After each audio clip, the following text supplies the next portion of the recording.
Bom dia, boa tarde, boa noite. Estamos de volta. Estamos na UTI, mas não estamos doentes. Nosso desejo é tratar a ignorância e o desconhecimento. Eu estou aqui com a doutora Celeste, membro do Ministério Público, presidente do Instituto Brasileiro de Atenção e Proteção à Vítima. Ela foi idealizadora do projeto Sim Defenda-se e foi a redatora do Estatuto Sim da Vítima. O que eu aprendi antes da câmera foi um negócio absurdo, em tão pouco tempo. Espero sim que vocês gostem. Doutora, foi um prazer recebê-la aqui. Prazer. Uma honra. Muito obrigado. Eu vou começar por uma pergunta. Como é que a senhora chegou na vítima? Se interessou pelo papel da vítima? Bom, na verdade, como promotora de justiça, eu tinha uma frustração muito grande de ver que a minha atuação, por mais eficiente que fosse, ela estava sendo um pouco enxugar gelo, não havia um combate real à criminalidade. Então, nós precisávamos verificar o que estava sendo feito de errado, porque há 200 anos, desde a criação do Estado moderno, que nós falamos que precisamos defender os direitos e garantias do réu, e para isso existe um devido processo legal. Então, toda a atenção é voltada para um dos eixos. Para tanto, nós falamos muito em ressocialização, encarceramento em massa, que todas essas questões deveriam ser revistas, já que não se ressocializava ninguém. E a pergunta, muito desses debates críticos, era o que ressocializa? E de que forma o Estado pode prestar uma jurisdição de forma efetiva? Como vamos combater o fenômeno da violência? E não adianta tentar combater a violência utilizando as mesmas fórmulas que foram pensadas em um Estado iluminista, um Estado inicialmente que nós tínhamos um rei e que foi necessário criar direitos e garantias do acusado e focar só em prevenção da reincidência, em ressocialização e esquecer um dos eixos desse fenômeno, que é a vítima. E a vítima ela foi propositadamente esquecida. Na época antiga, que nós chamamos de Idade de Ouro da vítima, nós tínhamos a vingança privada como um meio de resolução de conflitos. Então, ela era um meio adequado de resolução, era legítimo. Então, você fazer uso da força contra aquele que lhe causou um mal. Essa realidade perdurou na Idade Média e com o surgimento do Estado moderno, então surge o direito penal nessa época, ao mesmo tempo que foi criado o Estado moderno. E como era um Estado absolutista, foi necessário então criar-se o devido processo legal, os direitos e garantias do acusado. Só que para que o Estado pudesse surgir, houve um silenciamento proposital da vítima, uma neutralização da vítima. A vítima, ela deixou de ter voz, ela passou a ser simplesmente um meio de prova. E até hoje ainda é assim no Brasil. Nós estamos comemorando esse mês os 40 anos da Resolução 4034 da ONU, que estabelece os princípios básicos de justiça para vítimas de criminalidade e abuso de poder. Mas no Brasil nós estamos comemorando 40 anos de escuridão, porque a vítima ela não tem os seus direitos minimamente assegurados na nossa legislação. Tem o projeto de lei do Estatuto da Vítima, que é o PL 3890 de 2020, que visa alterar essa realidade, que já foi aprovado na Câmara dos Deputados e na Comissão de Direitos Humanos do Senado, e agora segue para a votação em plenário, talvez ainda esse ano. E o que tudo isso reflete? Então, se nós queremos criar outras realidades, nós precisamos agir de forma diferente. No mundo, nós passamos já da fase, então, que a vítima estava neutralizada e que há uma revalorização da vítima. Então, o Estado se reconciliando com a vítima. E, mais além, os Estados, por exemplo, europeus, como na Itália, por exemplo, eles estão na fase do protagonismo da vítima. Então, a vítima ela é vista como um ator político. E como um ator político, ela passa a ter uma voz que se sobrepõe no cenário internacional. Bom, o que tudo isso nos faz então, trazer assim de importante? Porque é necessário que as vítimas tenham minimamente os seus direitos garantidos. Após a Segunda Guerra Mundial, começou-se o desenvolvimento da vitimologia. Então, em 1948, nós tivemos o primeiro documento que trata das vítimas, que é justamente a Declaração Universal dos Direitos do Homem. Em 1950, ficou determinado que seria realizado estudos para que fossem extraídos direitos dessas vítimas a fim de evitar as barbáries que ocorreram durante a Segunda Guerra Mundial. E foram realizados vários congressos. Então, de 1950 até 1985, foi só no 7º Congresso das Nações Unidas que eles chegaram a um consenso de quais seriam os direitos das vítimas.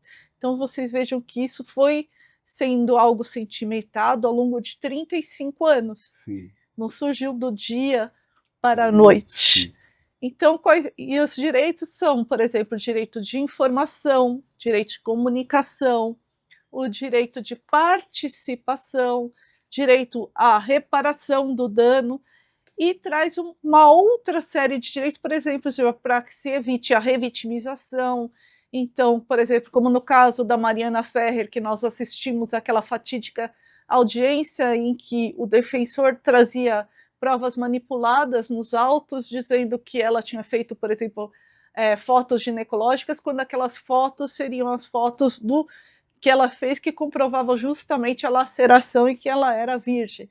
Então, esse tipo de deturpação, de violência processual, que se está, por exemplo, combatendo com a criação do Estatuto da Vítima. Eu entendo. É muito interessante a preocupação com a vítima, a sedimentação da preocupação com a vítima não foi algo abrupto, né? Foi algo assim, trabalhado durante muitos anos. E no Brasil hoje, tá certo? O que é o Estatuto da Vítima? E quem escreveu? Bom, o Estatuto da Vítima, atualmente ele ainda é um projeto de lei, embora o Conselho Nacional do Ministério Público já tenha editado a Resolução 243 de 2021. Ou seja, para os promotores de justiça, na prática já existe um Estatuto da Vítima, porque já é obrigatório que os promotores estejam atentos na sua atuação prática aos seus direitos, e ele possui 3 eixos básicos. O primeiro eixo é o eixo da prevenção. Não é prevenção à reincidência, é prevenção à vitimização. Então, nós precisamos identificar os coletivos vulneráveis na nossa sociedade e estabelecer, incentivar, fomentar o desenvolvimento de políticas públicas específicas que evitem até que uma pessoa se torne vítima. O segundo eixo é o eixo do apoio. Então, a vítima ela sofreu um crime. Quem ela procura? Ela vai na delegacia, ela vai no hospital, ela vai na promotoria. Então, é preciso que fique claro quais são as redes de apoio, quais são as redes de proteção que existe à vítima. Nós temos aqui o Instituto Pro Vítima, ele fez uma parceria com a União Europeia com o desenvolvimento de uma plataforma, que é a Infovítimas, que é para trazer na linguagem da vítima e para a vítima o que ela pode fazer diante de uma situação concreta, seja se identificar como uma vítima numa situação, verificar, por exemplo, os sintomas, raiva, medo, isso é normal. A vítima ela tem muitos questionamentos e ela não encontra soluções fáceis e acessíveis a essas perguntas. Então, a ideia foi trazer essas respostas de uma forma, numa comunicação fácil e acessível. E dentro do Infovítima, nós temos o mapa do acolhimento no Brasil dividido por estados. Então, qual é a rede, dentro da rede SUS, da rede SUAS, quais são os serviços que hoje dispõe em cada estado brasileiro. E, por fim, nós ainda temos, então, a prevenção, nós falamos em apoio e nós falamos em desvitimização. Porque a vítima, quando ela procura o acesso à justiça, ela é só uma etapa do ciclo de vitimização. Se você é vítima de um crime, no processo vitimizatório, qual é a primeira tendência?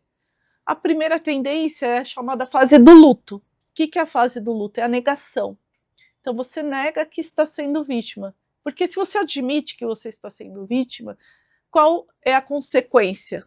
Você que é da filosofia do direito e adora fazer os questionamentos. Eu acho que há um rebaixamento existencial, né? Você tem um caminho reto e para depressão, por exemplo, para assim, problemas psicológicos mais graves, não é? Ele é o embrião para assim, processos psiquiátricos ou psicológicos mais graves, né? É uma porta que se abre. É exatamente, uma porta que se abre. A vítima se culpa. A gente tem essa cultura da culpabilização da vítima. Ela própria se culpa, a sociedade a culpa e as instituições também a culpam. Então, é essa cultura que precisa ser modificada. Então, para ela sair desse primeiro estágio, que é o estágio do luto, ela vai ter que reconhecer que ela sofreu um dano e indagar a sua causa e o seu causador. E a reação mais natural é se culpabilizar, ainda que ela não tenha contribuído de nenhuma forma para ter sido vítima. Isso não só, assim, me perdoe e tê-la cortado, mas não só nos crimes de natureza sexual, não. Não, esse é o processo vitimizatório, o estudo em geral, da vitimologia. Aí a segunda fase é da misericórdia. A misericórdia seria a fase do perdão, mas não é perdoar o outro, ela se perdoar justamente por conta dessa culpabilização. Quando ela sai da fase da misericórdia, ela vai então para a fase que ela está pronta para buscar justiça. Então ela está pronta para buscar uma resposta, ela quer uma resposta do Estado para o mal que a padeceu. Então ela faz a denúncia. Não importa mais tempo ou menos tempo, só que quando ela obtém essa resposta, que pode ser uma punição alta, uma punição leve, essa resposta não satisfaz. Então, só o processo não é suficiente para nós trabalharmos essa questão da desvitimização. Então, tem a quarta etapa, que é da pacificação social. Então, nós precisamos entender que o processo ele foi pensado para aquele que está sendo imputada a prática, mas não foi pensado para aquele que sofreu a conduta. E, portanto, o Estatuto da Vítima ela traz de forma complementar ao sistema de justiça as práticas restaurativas. E é preciso tomar muito cuidado que não são essas práticas distorcidas que chegam no Brasil, mas é a verdadeira justiça restaurativa, que ela é voltada para a vítima. Ela é o foco da atenção. A professora Ada tinha, embora, volto a dizer, eu não conheço processo penal, eu não conheço realmente nada, mas a professora Ada tinha alguma coisa sobre isso, não tinha? Ela falava é a mesma coisa ou não? A professora Ada, ela colocava da questão do acesso à justiça que não se confunde com o acesso ao poder judiciário. Tá. Mas ela ia numa linha de instrumentos alternativos de resolução de conflitos, que é a mediação e a conciliação.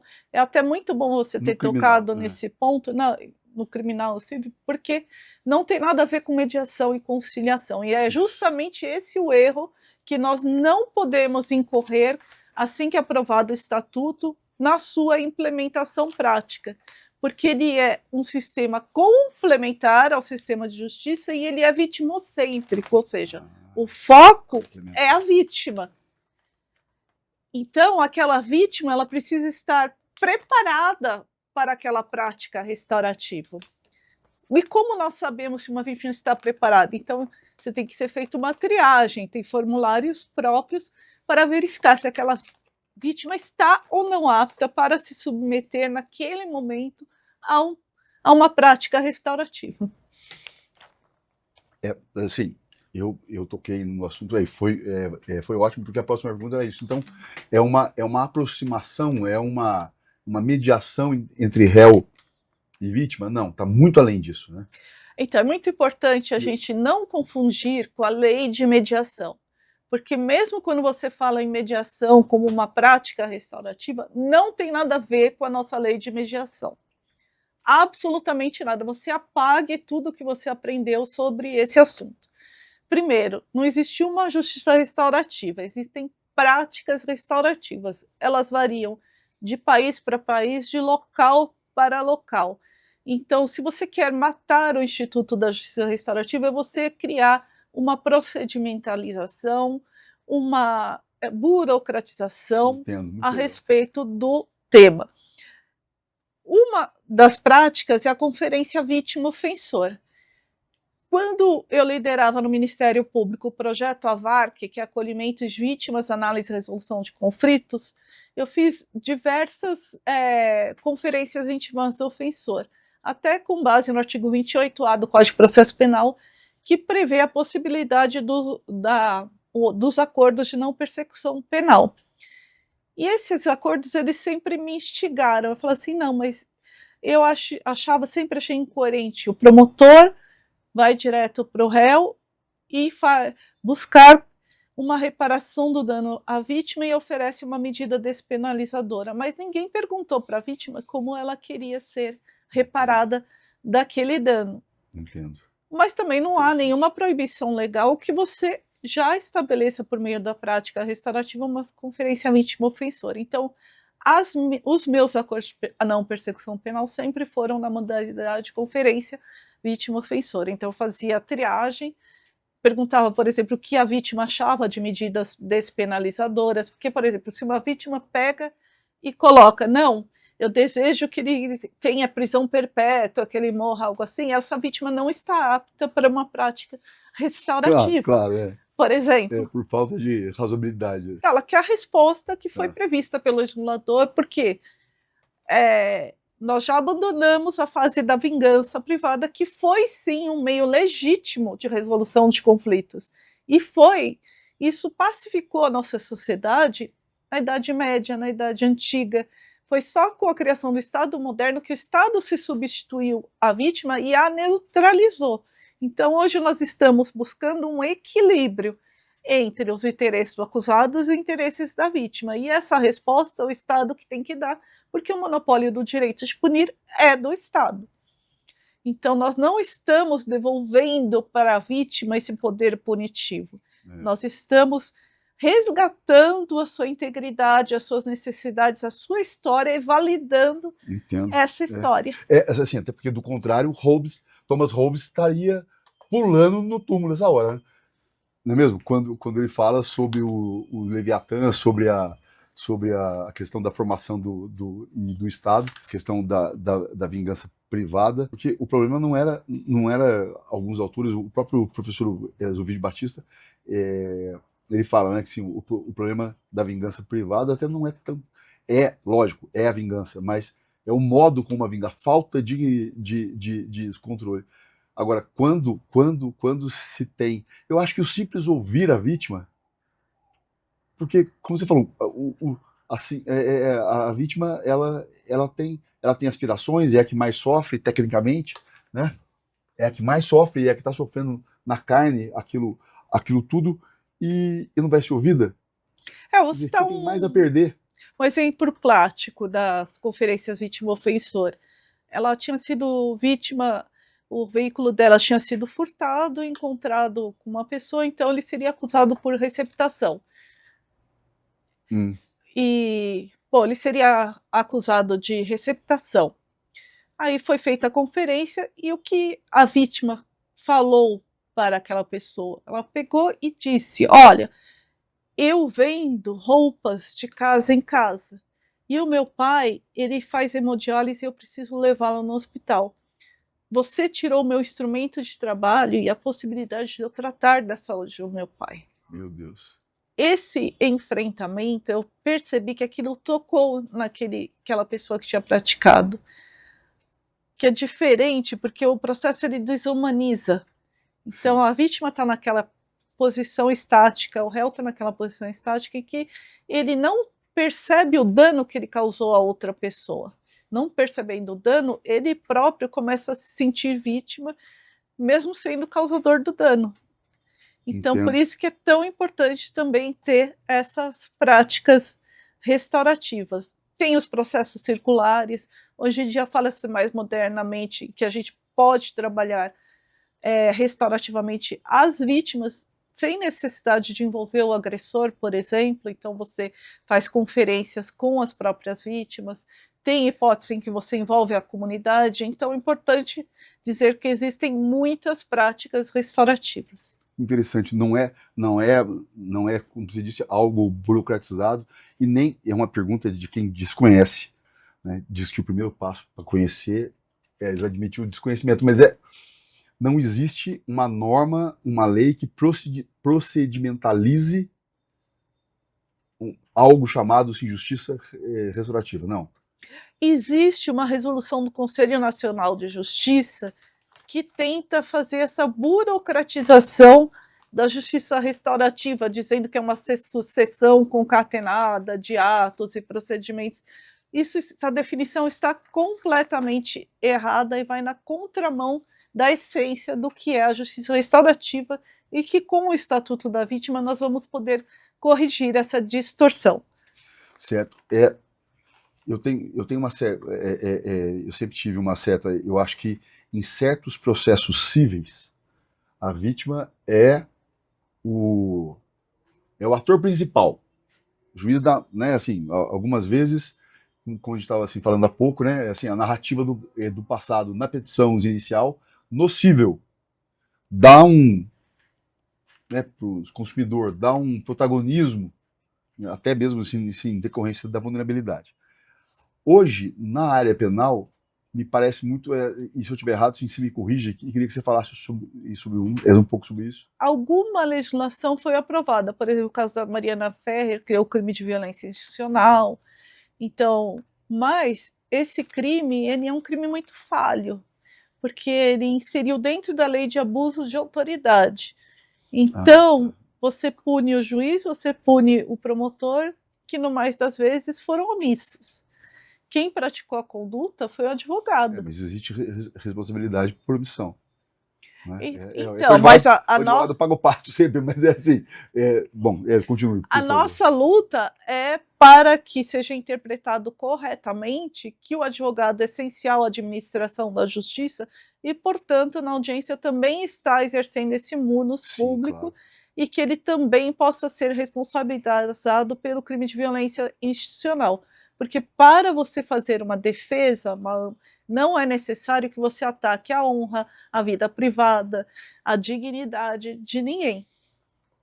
Concordo. Assim, eu ia fazer uma pergunta, mas assim, depois da sua última fala agora, eu ia dizer, mas você não está limitando o direito à defesa, mas tem que limitar porque você não pode basear, nem mesmo a defesa pode ser baseada no ilícito. E que direitos, em termos de direitos subjetivos, o Estatuto da Vítima dá para a vítima? Você falou sobre o direito à informação, sobre o direito ao apoio, né? Existem alguns outros direitos fora dessa assim, estrutura básica? A gente tem, primeiro, os direitos universais das vítimas, né, que estão na Resolução 4037 da ONU. Então, são aqueles que eu mencionei, a informação. Você foi vítima de estelionato, alguém te manda um WhatsApp e fala para você, olha, tio, esqueci a carteira e tal, passa pelo seu sobrinho, pede o Pix, você faz o Pix, e não era seu sobrinho, você foi vítima de um golpe, de um estelionato. Você vai na delegacia, registra um boletim de ocorrência. O que o delegado faz? Nada. Nada, sim. Obviamente não faz nada, porque a nossa legislação coloca limites ao acesso à justiça daquela vítima e não explica para ela que ela tem que ir lá e fazer uma declaração formal de vontade que ele quer representar, ou seja, quer autorizar o Estado que o Estado investigue. Então, o que acontece? Passa-se 6 meses, aquilo é arquivado.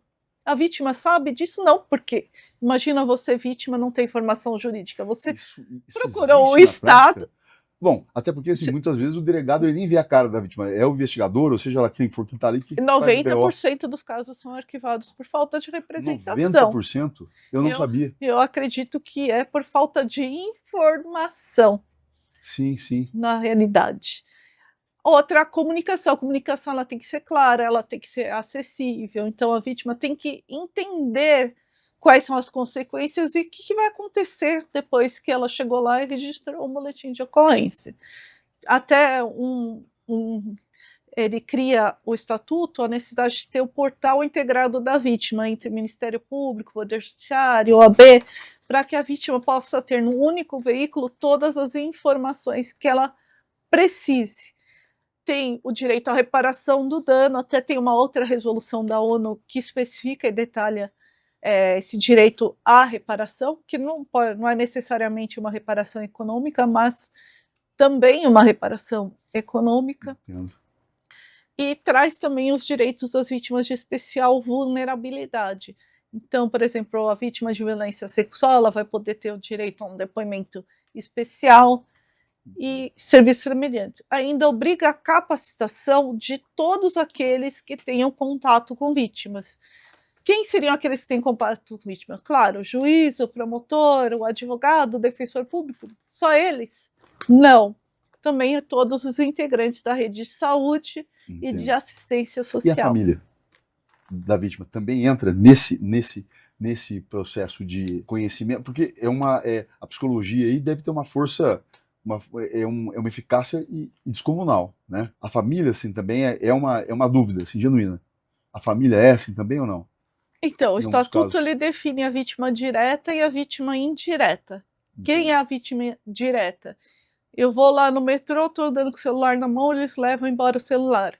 Eu sofri o dano e sou a vítima direta. Agora, eu peguei um caso de uma tia que pai e mãe foram mortos pelo ladrão que os assaltou, latrocínio.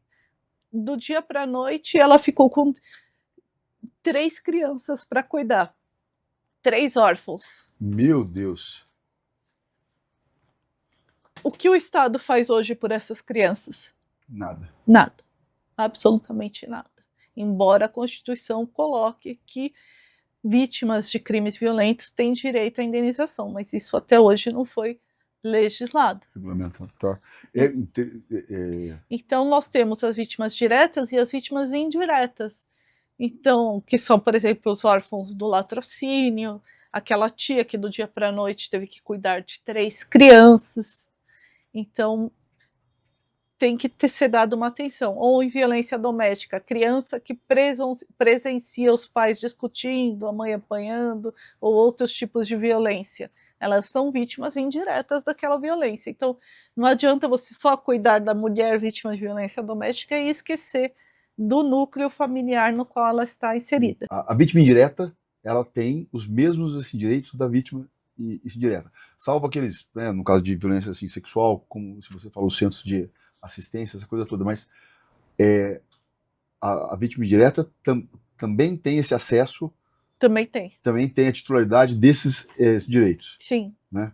Porque muitas vezes eu fico imaginando 3 crianças que perdem o pai e a mãe, é algo muito direto, né? Assim, é um dano muito direto. Estou falando em termos. Ela é uma vítima indireta que sofre efeitos perpétuos. Vou dizer isso. Que não são diretos, eles são perpétuos, é pior ainda. Aquilo cola na pele da pessoa e aquilo não sai nunca mais. Né? E como se você disse, se não tiver os apoios do Estado, o que mostra a assim, visibilidade da vítima não só intraprocessualmente, né? Isso. Mesmo fora do processo. Tem principalmente direitos extraprocessuais. Não, eu achei muito legal isso, assim, essa abordagem extraprocessual da vítima, a proteção dela. E é engraçado que quando é que você escreveu o Estatuto assim, da Vítima, em que ano? 2000, não, 2020. 2020, você imagina. Em 2020, até assim, 2020, tecnicamente, salvo coisas esporádicas, não pelo que você disse, porque eu vou fazer outra pergunta estúpida, do meu tamanho. Qual que é o papel da vítima no processo? Hoje, ela é instrumento de prova. Então ela é meio de prova. Meio de prova. Então ela é testemunha. Ela é menos que testemunha. Por quê? Porque ela é meio de prova. Ela é o objeto a qual se debruça a prova. A testemunha, ela narra só fatos. A vítima quer contar para o juiz, por exemplo, que depois do crime ela precisou ir no hospital, que ela está fazendo tratamento psiquiátrico, psicológico. O que o juiz fala? Minha senhora, isso não interessa para o processo. Se atenha aos fatos descritos. Então ela é menos que uma testemunha. O conceito de lide, ou seja, o problema é muito maior, o que vai para o processo é um recorte da realidade, certo? E quando você diz sobre isso, né, que, ou seja, que a vítima quer se expressar, ela quer trazer mais coisas, e o juiz diz isso não é objeto do processo, além da questão, da questão humana da vítima, respeito ao sofrimento dela, né, quando ela diz, quando ela se expressa, ela está mostrando os efeitos do crime, certo? Que não existiriam, em tese, sem o crime. Ela também esses elementos influenciam na fixação da indenização. Então, Exato. também é algo ilegal, porque você não poderia. E fora isso, eu entendo a realidade dos magistrados hoje em dia, é um excesso de trabalho absurdo, né? O CNJ, essa história toda, mas é uma prática que muitas vezes a gente vê no cível, a gente, né, não há tanto paralelo com a questão sim, da vítima, e quando eu digo que no civil, às vezes, na assim, responsabilidade civil, a vítima é a estrela maior do processo, nós já tivemos casos assim, lá no escritório em que a juíza falava assim, a senhora sofreu, né? Mas a senhora sofreu bastante, né? Quer dizer, é o inverso do que você disse. E quando você comentou aqui agora, né? O Kleber assim, comentou os direitos humanos da vítima, é interessante porque eu fico pensando assim, o direito, assim, direitos humanos é a pessoa que mais precisa de direitos humanos assim naquele momento. Quando você falou sobre o acolhimento, sobre o apoio, é a hora que a pessoa mais precisa, né? Porque dependendo da doença, a doença passa, cura. Mas isso não, né? E você está mostrando uma realidade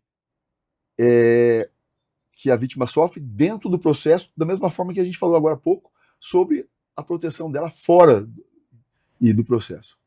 Se você tivesse que destacar hoje uma outra assim, pergunta, qual que é a parte do estatuto mais relevante? E se tiver várias, vamos falar de várias, esquece o tempo. Eu acho que tudo é relevante a partir do momento em que você reconhece o próprio nome, Estatuto da Vítima. Isso já é uma ação afirmativa. Você está rompendo um sistema que é mais do que secular, em que foi construído, que o processo foi feito numa relação entre Estado e réu. E você está dizendo, não é isso. Tem uma terceira parte que tem que ser integrada, que tem direito de participação, que pode produzir provas, que tem direito a uma reparação do dano. Então, todo o seu conjunto ele é importante e ele se fundamenta em outros estatutos. O Brasil é um dos poucos países do mundo que ainda permanece com esse processo penal voltado tão somente para uma punição.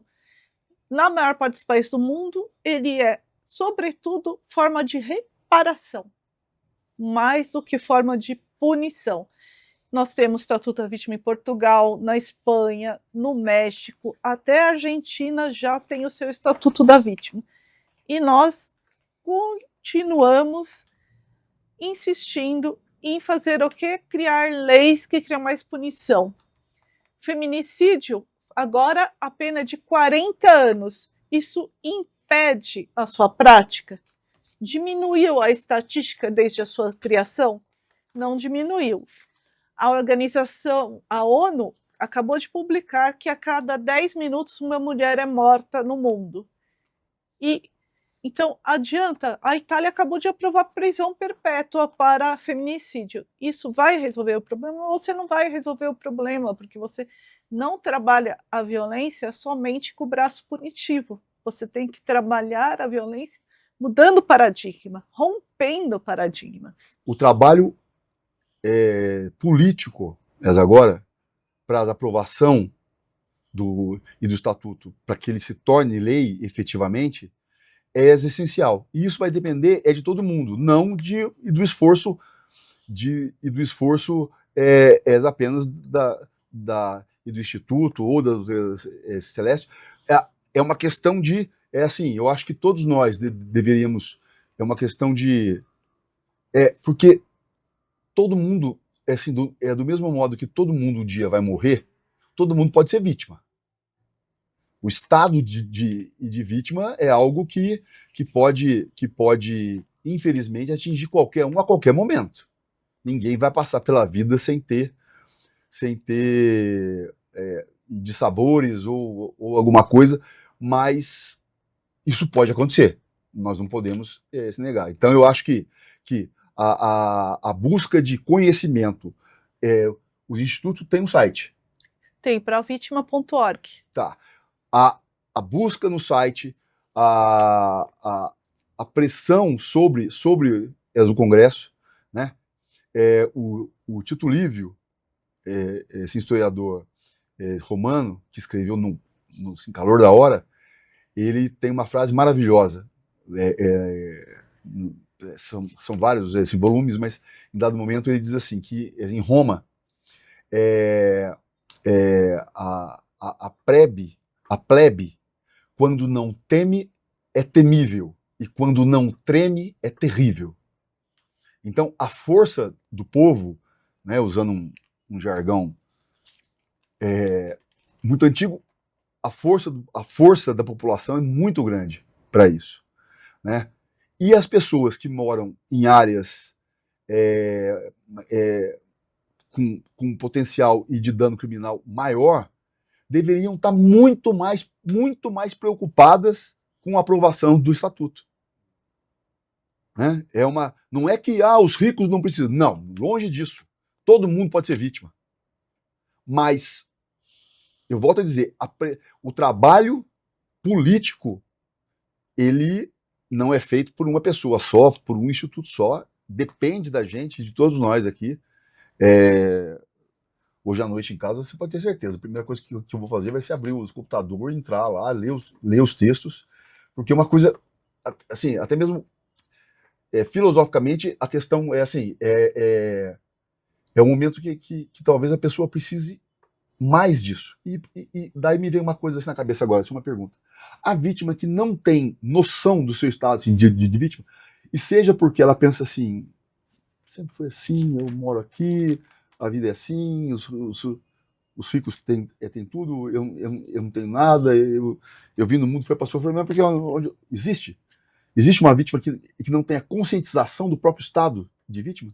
Então, como eu já falei no começo, tem o processo vitimizatório e tem as etapas até a pessoa buscar a justiça. Não, mas tem uma que não... Você já teve coisa em que a pessoa disse, ela não tem a noção?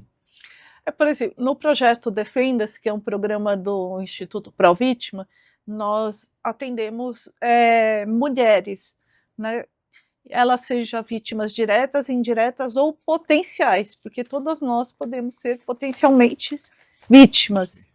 E o que nós fornecemos? Nós fornecemos aulas de defesa pessoal, alongamento, psicólogo, orientação jurídica, mas uma parte significativa do nosso trabalho são os círculos reflexivos. O que seriam esses círculos reflexivos? A nossa psicóloga, ela pega um tema por semana voltado à questão da autoestima, dessa questão dos limites e tal, e reflete com essas vítimas e trata essa questão. Por exemplo, tem muitas mulheres que procuraram porque elas tinham medo da violência urbana, e elas se descobriram vítimas de violência doméstica. Que interessante. Durante os círculos reflexivos, porque é uma escalada da violência, né? Começa a violência moral, depois a psicológica, a física, até o degrau máximo, que é o feminicídio, por exemplo. Sim, sim. Então, essa mulher, ela não tinha...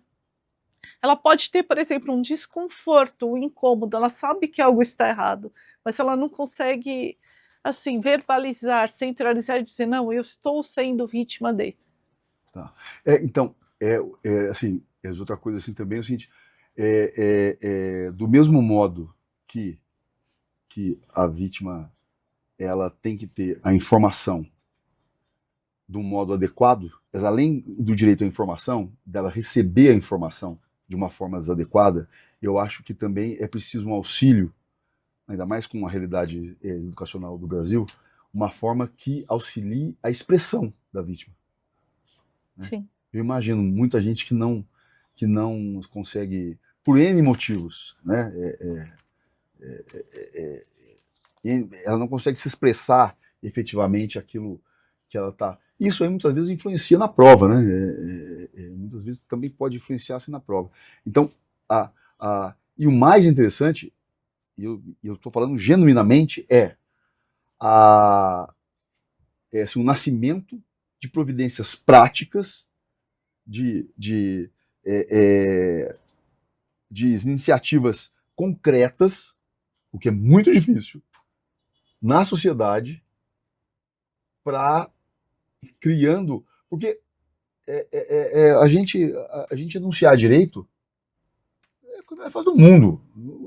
Assim, o legislativo vai lá e faz o seu trabalho e você tem uma lei. Não é tão fácil assim. Não, eu sei, mas eu quero dizer assim, o seguinte, usando uma linguagem mais você colocar uma lei na praça, é objeto de um processo político, certo? O processo legislativo é um processo político, tá certo? Dizer que assim, é um eufemismo. E esse processo político, muitas vezes, ele é mais fácil, na minha visão, sim, muito mais fácil, ou muito mais difícil, e de acordo com os interesses envolvidos. Quantas vezes a gente já não viu que de ontem para hoje, pumba, passaram? Outras, essenciais, como essa, está demorando o tempo que está. Então, eu acho que fazer lei não é que é um processo simples. Eu não falei isso nesse ponto, de simplicidade. Eu falei que a facilidade é se vota, se tens o consenso, e se vota, e se coloca uma lei na praça de acordo com certos interesses. Né? Você deve estar enfrentando, acredito eu, isso é uma pergunta, algumas dificuldades em convencer o legislador a prestar atenção na vítima, a que ela vire um centro de interesse, não é? O que você acha? Na Câmara, a principal dificuldade foi essa, realmente, de chegar a um consenso de que era importante proteger a vítima. O autor do projeto, Rui Falcão, ele sempre colocou que a dificuldade era que o legislador não via o que ele iria ganhar aprovando um estatuto para as vítimas. Eu não conseguia mostrar para ele qual era o ganho para ele, quando na verdade o ganho tem que ser para a sociedade, para a população. Mas a pergunta, essa pergunta que vocês ouviram, né? O que eu vou ganhar com isso, já traz a resposta. A pergunta, sim, já traz a resposta, porque ela a pergunta tira o centro da questão. A questão não é mais a vítima, a questão é outra, sou eu. Qual que é o meu interesse? Então, por isso que eu digo, o trabalho político, a pressão política é essencial. Agora, tem uma coisa, pressão política sem conhecimento sobre a realidade é completamente inútil, se não for atrasar o processo. Muitas vezes é preciso, por isso eu digo, acesse o site, entre no site e, assim, do Instituto, veja quer dizer, o que a doutora Celeste está dizendo aqui para a gente poder pressionar. Porque, volto a dizer, é uma coisa que, tanto quanto a morte, todo mundo pode ser afetado e virar uma vítima. Isso é uma realidade. Muitas vezes, eu não lembro agora o nome acho que foi um teólogo, olha que coisa feia, eu estou ficando velho, em que ele disse, né, quando começaram a perseguir os judeus, eu pensei, eu não sou judeu. Aí começaram a perseguir os negros. Ele falou, eu não sou negro. Aí começaram a perseguir os homossexuais. Ele falou, eu não sou homossexual. Aí começaram a perseguir os teólogos, eu não tinha para quem reclamar. Então, a questão política é essencial, sim. Fazer lei, na minha percepção, depende do movimento popular, da pressão popular e da... Porque o mais difícil, a senhora já fez. O mais difícil, a senhora já fez.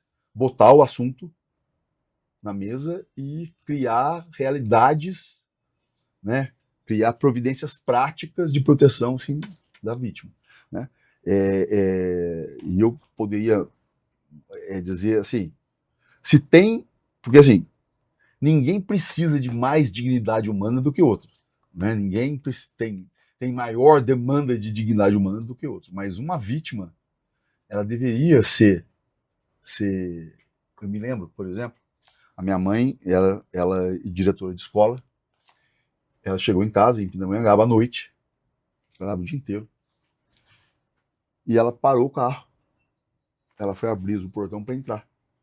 Meu pai era assim propagandista de remédio, saía a segunda, botava a sexta, então era minha mãe e 3 filhos. Quando a minha mãe abriu a porta, 2 homens vieram, se jogaram ela no banco de trás e fugiram. Eles levaram bolsa, mas os objetivos deles era efetivamente fugir de um outro código de crime. E largaram a minha mãe na área rural da área rural de Pindamonhangaba, no escuro. E ela tá andando a pé, não sabe para onde, e de repente passa um sujeito e a esposa, que moravam ali na roça. Aquela mulher toda, mas minha mãe é muito bonita até hoje. O que o senhor está fazendo aqui? Aí minha mãe falou, não, eu fui assaltada, aconteceu isso. Aí ele falou assim, entra aqui, eu vou levar a senhora para o hospital. Aí ela falou assim, não, mas eu não estou machucada. Mas a senhora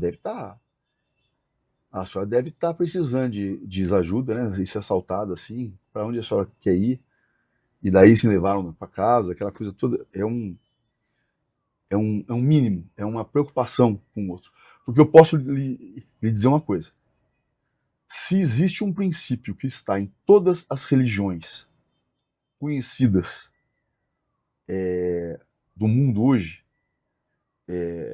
as principais religiões, as monoteístas ou não, é um princípio de que não faça para o outro o que você não quer que faça para você mesmo. Então, quando eu digo que o trabalho político é extremamente importante, é o seguinte, faça o que você gostaria que fizessem por você.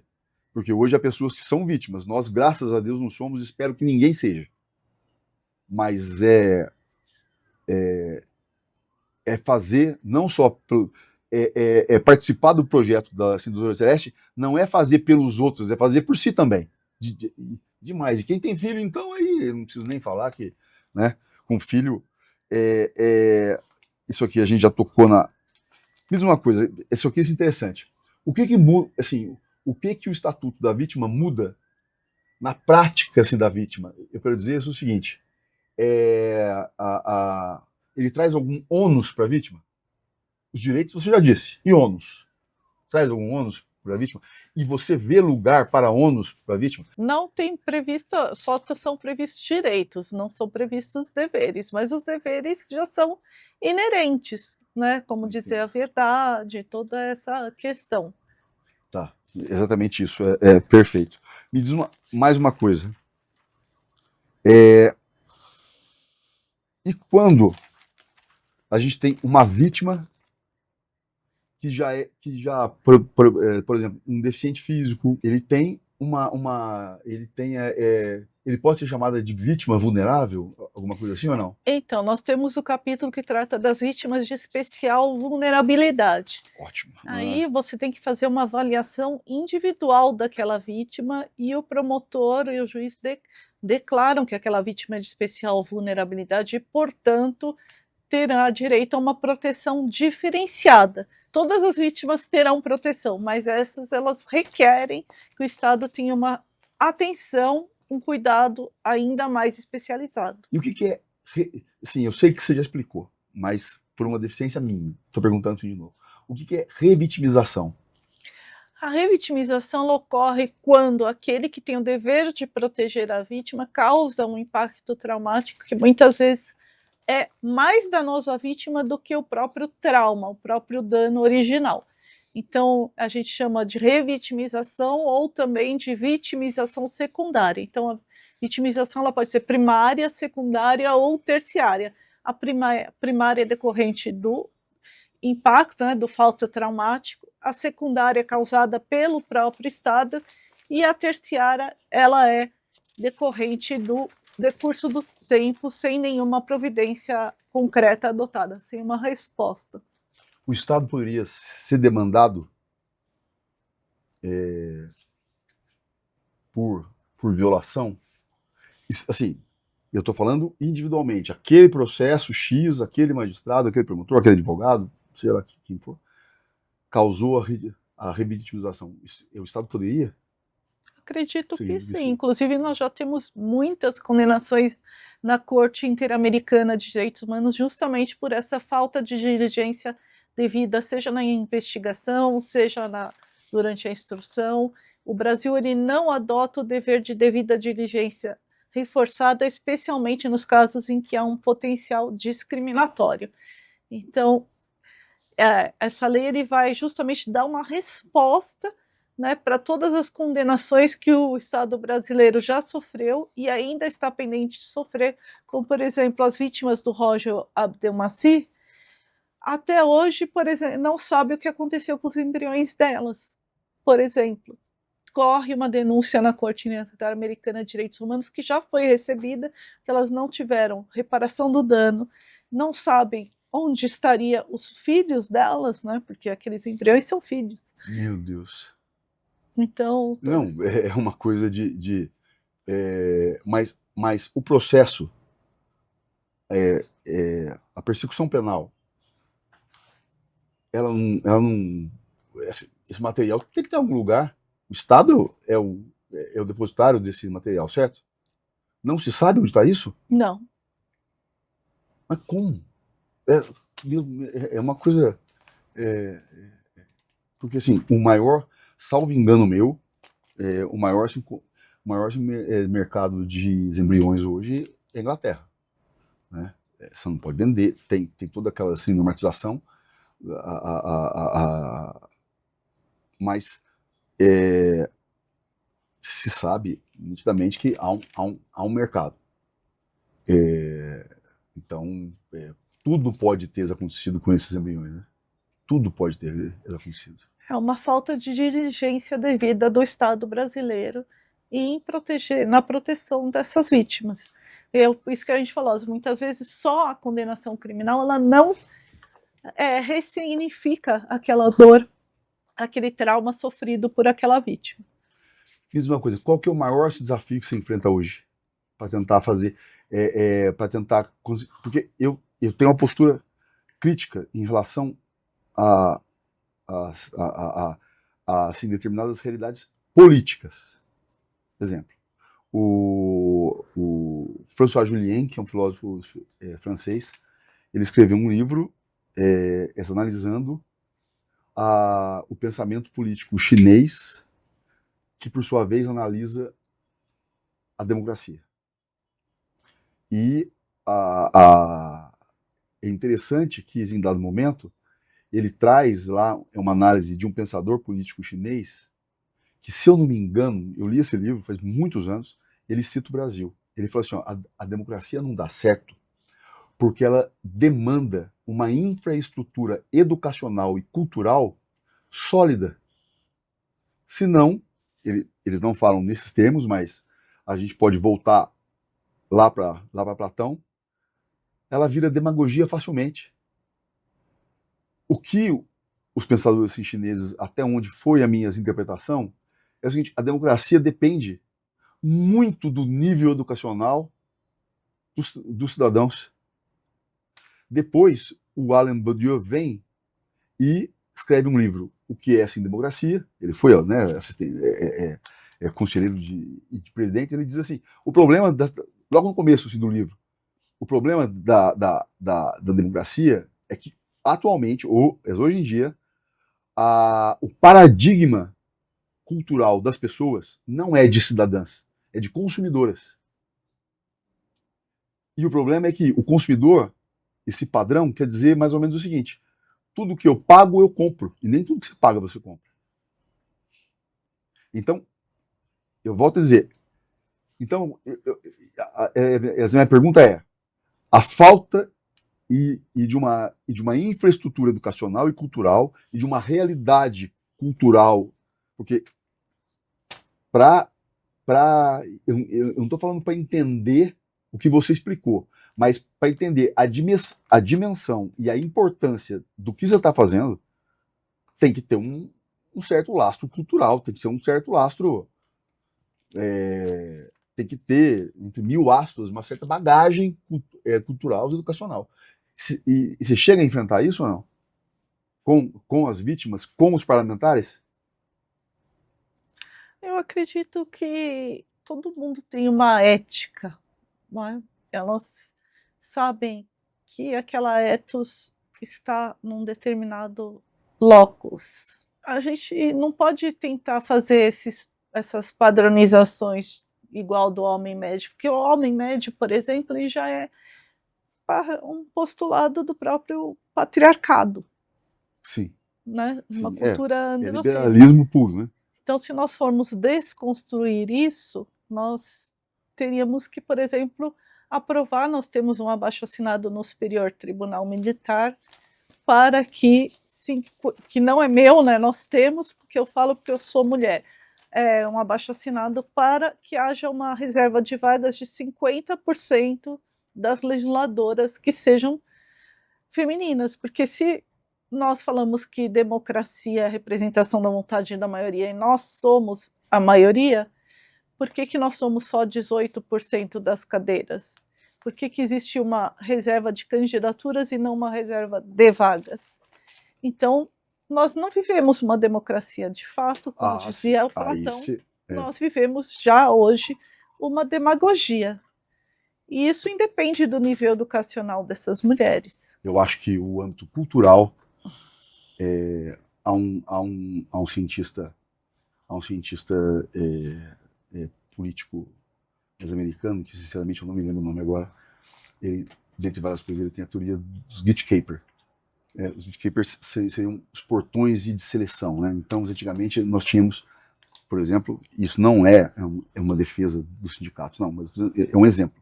Os sindicatos, eles eram um gatekeeper das demandas dos trabalhadores. Você tinha as associações dos motoristas de táxi. Então você tinha, né,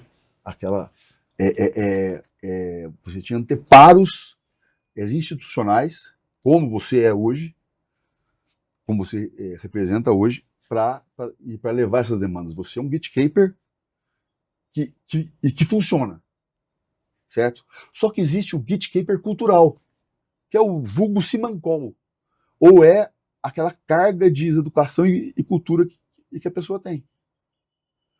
A minha pergunta foi no sentido, e isso na minha prática da advocatícia eu vejo muito, a preocupação da vítima nocível, eu estou falando, é dinheiro. Tanto é que quando, na prática, a gente usa aquela norma de Portugal, do Código Civil de Portugal, de processo civil de Portugal, que diz assim, olha, quando o juiz, quando for indenizar, quando for ressarcir, é possível ressarcir através de uma tutela específica antes de ressarcir de forma pecuniária? As pessoas não querem. Nós temos casos, por exemplo, que cirurgião plástico, uma prática médica de cirurgião plástico, ótimo, ele vai pagar um outro cirurgião para arrumar o que ele fez aqui. Não, eu quero ser indenizado, eu sofri demais. Esse é meu ponto.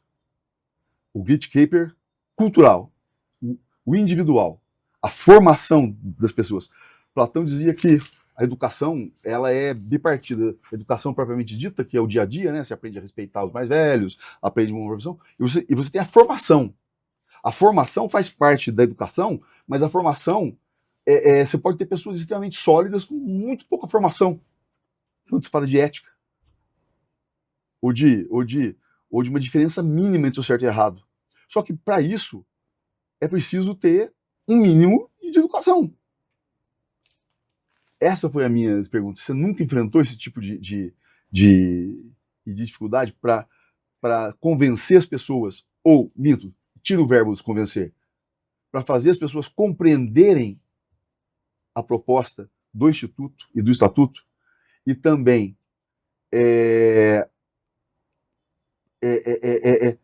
porque para eu ter engajamento, eu tenho que fazer a pessoa compreender o que eu estou dizendo. Já teve isso? No legislativo e na sociedade?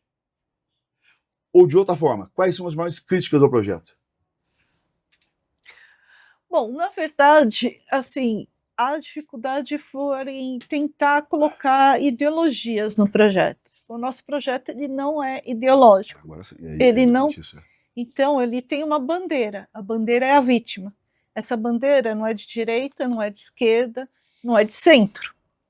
Ela é de todos, é da sociedade. Então, ela é uma pauta unificadora. Ela unifica discursos, o que é muito difícil nos dias atuais. Você falou sobre a representatividade das mulheres. O maior exemplo do desrespeito a isso hoje é a nomeação, na minha opinião, dos advogados em geral da União para o STF. Não sou eu que estou dizendo, eu não estou dizendo, até porque eu não sou analista político, mas que parece que, como hoje os edital do Estadão dizendo, nitidamente o executivo quer usar o judiciário contra o legislativo para poder garantir a governabilidade. Então, eu só não vou dizer que a sua visão é utópica porque você já tornou realidade. Tô certo ou errado? Sim. Eu só posso dizer uma coisa para você. Parabéns, você ganhou a minha admiração. Tô falando sério. Acho que a briga é lá no Congresso, é mandar e-mail para o Congresso, para algum deputado que você conheça, entrar no site, conhecer e buscar o que a gente pode fazer. A minha ideia hoje é entrar lá, eu tenho alguns artigos escritos, entrar lá e ver assim, o que a gente pode agregar. Então já fica convidado para escrever para a nossa revista internacional de vitimologia e justiça restaurativa. Comigo mesmo. Eu não sou criminalista, mas você tem uma questão e se não me engano, é o Derrida, ele diz assim, não se é humano, não se nasce humano, torna-se humano. E cada humano tem os valores inerentes à sua época. E o mais legal é que você deve ser uma mulher assim, muito educada, muito discreta, você deve estar brigando, dando porrada e tomando porrada de 1 quilo de gente. Entendeu? É isso porque quando você fala assim, mudar paradigma, é uma expressão que vem aquele filósofo, oh meu Deus do céu, ele tem um livro, assim, revoluções científicas, aliás, ele escreveu um livro, o último capítulo é sobre ninguém usava esse termo paradigma nesse sentido que estamos usando aqui. Ele começou a usar os paradigmas na história da ciência. Cada época tinha o seu paradigma. O paradigma teológico, o paradigma cientificista, essa coisa. Do livro inteiro, o que ficou mais famoso foi a ideia do paradigma. Então, Marx mesmo dizia, sem querer parecer pedante, Marx dizia o seguinte, é mais fácil eu movimentar uma montanha do que eu mudar a prática das pessoas. Eu tive um professor que dizia o seguinte, você faz uma palestra sobre reciclagem de lixo. Faz uma palestra com tudo que você pode fazer, todos os meios, e aquilo motiva as pessoas. A pessoa, na primeira semana, ela começa a reciclar o lixo. Na segunda, começa a dar um trabalho, começa a encher o saco, ela começa a parar um pouco, até que ela volta à rotina dela. Porém, foi que você não criou o hábito. o hábito cientificamente demora 3 meses para Mas ser como é que você vai criar o hábito? Você não está, assim, como é que os institutos poderiam criar o hábito, sendo as pessoas, a não ser pela educação?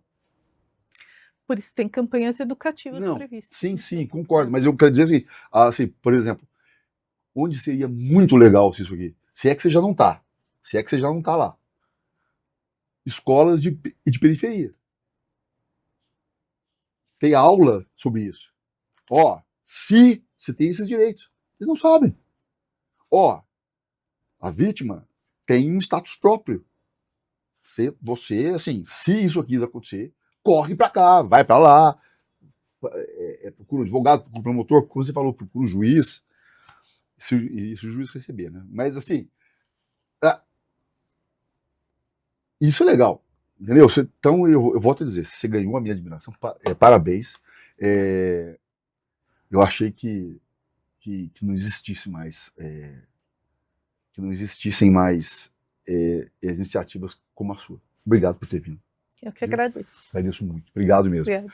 Gente, bom dia, boa tarde, boa noite. Sextou mais uma vez, graças a Deus. Estamos na UTI, mas não estamos doentes. Estamos tratando a ignorância e o desconhecimento. E essa conversa foi muito legal. Eu acho que quem puder assistir vai aprender muito. Pressione, entra lá no site do Instituto, leia, aprenda. Isso pode não parecer, mas é uma mudança revolucionária de paradigma. Beijo, abraço.